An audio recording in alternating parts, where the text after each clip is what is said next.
everyone, welcome to RetailME TV studio. Today I have with me Anup Kondakundi from Ajmal Perfumes. We are here to talk about the industry, the whole idea of marketing and customers and how Anup is looking at the growth of the brand for this region. So Anup, to start with, let's talk about this whole trivial question of selling perfumes to a customer where a lot of olfactory thoughts are involved, and it's not easy. It's not like a category like a fashion apparel or a footwear. So there is a lot of challenges that's involved. So how do you tackle that? All right. Firstly, thank you for having me over. I think it's always been great interacting with you, Anurima. So coming back to your question, I think perfumery is no longer just about olfactive preferences, right? Because it's no longer functional. Perfumery is all about selling a particular story. It's about emotions. There are a lot of things that as a marketer you tend to capture, understand consumers, because consumers at different phases of their lives go through a specific emotion. For instance, during COVID, it was an absolute different scenario, and that's when consumers wanted a little more fragrances that really emoted to them about well-being, about security, safety, etc. While against post-COVID, when people were willing to go out and travel, etc., then it sort of shifted. So it's about communicating the right story to them. Yes, of course, the olfactive senses the functional parts are important. So consumers do want long-lasting fragrances. That's still a trend today. But I think more than that, it's about understanding the consumer from the core, and therefore devising a story that really relates to them. And I think that is where the challenges really come in, because the trends keep changing. Consumers' emotions are far more volatile today as compared to what it was few decades ago. And I think to be on top of the consumer understanding is absolutely important for us. Correct.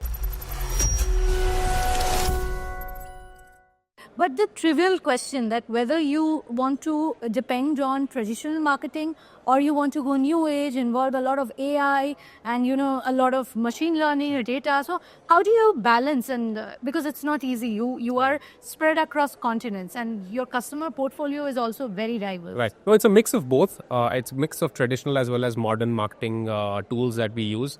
There's a lot. In fact, a lot of people believe that the traditional consumer research way of actually understanding your consumers is no longer valid. But we believe it's still important, because you get to understand the qualitative aspects of what consumers really want. There are aspects which consumers themselves don't know whether they really want it till the time you really understand their way of life, and therefore whether they need that particular product, and then market it accordingly. So we believe in traditional marketing still. But yes, having said that, because consumers are far more aware about products in the market today, it becomes absolutely important for us to also understand future trends. And future trends, of course, is when AI comes into play. For instance, colors. Now, you wouldn't believe that a fragrance, for instance, the packaging, a color would be a big definition in terms of whether the consumer would like it or not. So you have to be aware of future trends in terms of colors and fonts and pretty much everything that goes around the fragrance itself. Absolutely important for you to understand. Therefore, both traditional as well as futuristic marketing techniques are absolutely important, and a mix of both really helps us at different stages of our marketing funnel, which becomes essential for us. Now Ajmal is present across how many countries? Because it's like spread across continents now. Right. No, we've been around for more than 7 decades now. We are a 74-year-old brand, very well entrenched in the GCC particularly.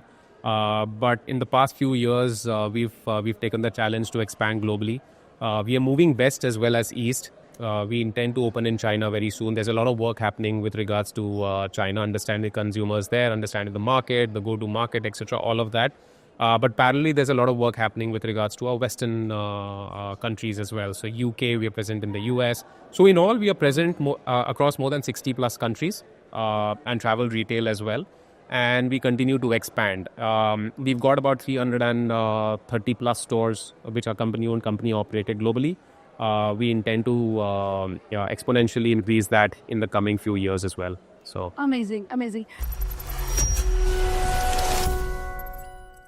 How do you find the Middle East market unique? Because obviously the oud factor is there where you excel, and hands down that has actually given you a advantage over a lot of other players. But that is one. But the market has evolved also. So how do you find the Middle East market for the brand?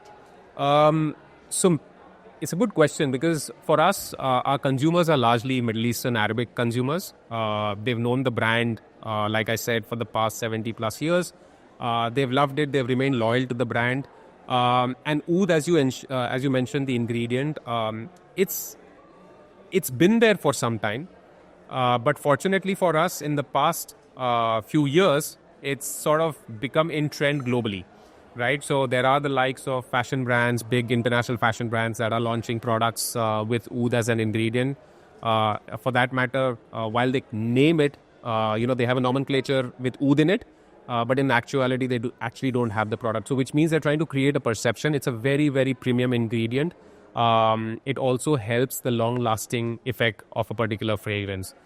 So, therefore, oud is here to stay for a while for sure. We are trying to capitalize as much as possible. Purely from a younger consumer standpoint. Of course, the middle-aged consumers who are used to, particularly because in this part of the world, traditionally oud is considered to be significant religiously. So they are, of course, loyal to Ajmal. But the younger audiences who travel a lot as well have understood the significance of oud and therefore coming back to us. So it's important for us to therefore, communicate to them in the language they understand. And that's what we've been doing in the past few years. Correct. But there's a lot of story also, which Ajmal brings in, and there's a legacy that you have.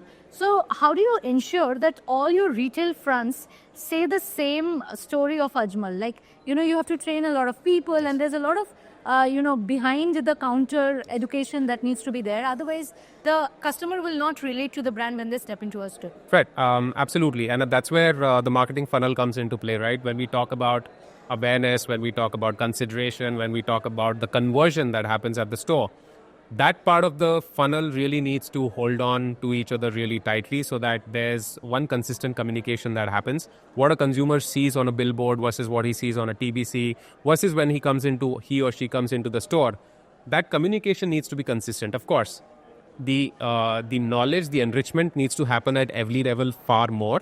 And that is what we try and do. So training is absolutely important. Our sales staff are trained on a very regular basis so that they communicate the right messaging. As a brand, consumers know us for our oud. Therefore, we naturally have taken the nomenclature and the tag King of Oud. And by that, it doesn't end there. There is a lot more storytelling that comes with that. So our legacy, we are a vertically integrated company, which basically means we grow our own oud, the agarwood trees. We in fact, manufacture, distill our, so from agarwood to the analud, it gets distilled, and that happens in our factory, and then eventual retail. So that entire process, consumers today want quality. Therefore, it's important to communicate that entire process of quality checks that happens throughout the process. So it's important that we communicate at every level. We've been doing far more in terms of, in fact, for us, awareness is pretty much at its peak at this point in time. It's about how we convert consumers now. How do we enter into their consideration set that matters? And that is what we are trying to do at this point in time with the storytelling and all of that. Correct. Anup, lastly, as a retail expert who is so closely working with the customer every day, what do you think will drive retail in the coming year? The top 3 trends that you think? There are multiple trends, but I think, like I said, consumers are well aware. So it's absolutely important that you communicate the true story. Just to give you an example, China, which we plan to enter very shortly, is a fairly new market when it comes to fragrances. 30 years back, they did not really know the concept of fragrances. In fact, they didn't use it as much. They knew it, but they didn't use it as much. And China has evolved into a very big market. But the consumers there are well informed, and they want brands to come tell their own story back, what they actually stand for in their home countries, and not really change because of what consumers want there. So they're far more informed, which basically means you cannot lie to them anymore. which basically means you go ahead, tell your story, of course, amplify it in ways possible, but ensure that you're true to what you stand for and communicate that. So I think that trend is going to be far more going forward. And very, very critical. Of course, we know that customization is important. Even in fragrances, customization becomes absolutely important, particularly in this part of the world. There's a concept called layering. So consumers here prefer, their unique scent so that they are identified by that particular fragrance. And that is something that will continue. So layering is something that has started few years ago, and I think it will continue till it arrives at its peak. And I think those are a couple of trends that I believe will be absolutely important, particularly in the fragrance business.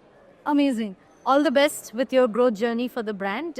Looking forward to catching up with you in the new year with lots of new thoughts. Thank you for joining us. Thank you so much, Anurima. Pleasure being here. Thank you.